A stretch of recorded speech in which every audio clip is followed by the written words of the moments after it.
ભાવનગરમાં 2 મહિના પહેલાં શરૂ કરાયેલી સિટી બસ સેવા હવે વિવાદમાં આવી છે। શહેરના લોકો માટે શરૂ કરાયેલ બસો શહેરના અંતરિયાળ વિસ્તારોને બદલે ગ્રામ્ય રૂટ પર દોડાવવામાં આવતા નાગરિકોમાં રોષ જોવા મળ્યો છે। જોકે મહાનગરપાલિકાએ આગામી 5 દિવસમાં શહેરના તમામ વિસ્તારોમાં બસ સેવા શરૂ કરવાની ખાતરી આપી છે। શહેરના અનેક વિસ્તારોમાં હજુ સુધી સિટી બસ સેવા ઉપલબ્ધ ન હોવાથી લોકોને બજાર અને અન્ય સ્થળોએ જવા માટે મોંઘા ભાડે ખાનગી વાહનો અથવા અન્ય પરિવહનનો સહારો લેવો પડે છે। બીજી તરફ જે ગ્રામ્ય રૂટ પર ઈ બસ દોડાવવામાં આવી રહી છે ત્યાં પહેલેથી જ એસટી બસની સુવિધા ઉપલબ્ધ છે।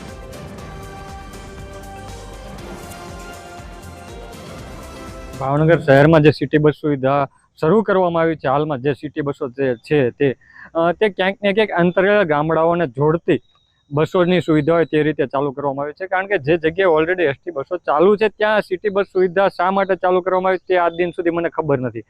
સાથે સાથે ભાવનગર શહેરમાં જે સોસાયટીઓ આવેલી છે, અંતરિયાળ વિસ્તારો આવેલા છે, તે લોકોને સિટી બસ સુવિધાનો લાભ નથી મળતો, વિદ્યાર્થીઓને લાભ નથી મળતો, જે મજૂરિયાત માણસો છે તેને લાભ નથી મળતો। ત્યારે ભાવનગર મહાનગરપાલિકા આંધળે બેર ઉકળતું હોય તેવી પરિસ્થિતિનું નિર્માણ થઈ રહ્યું હોય તેવું દેખાઈ રહ્યું છે। જ્યાં પણ સિટીમાં બસ અત્યારે ચાલુ નથી, એ આવનારા સમયમાં આપણી પાસે નવી 25 બસો આવી ગઈ છે।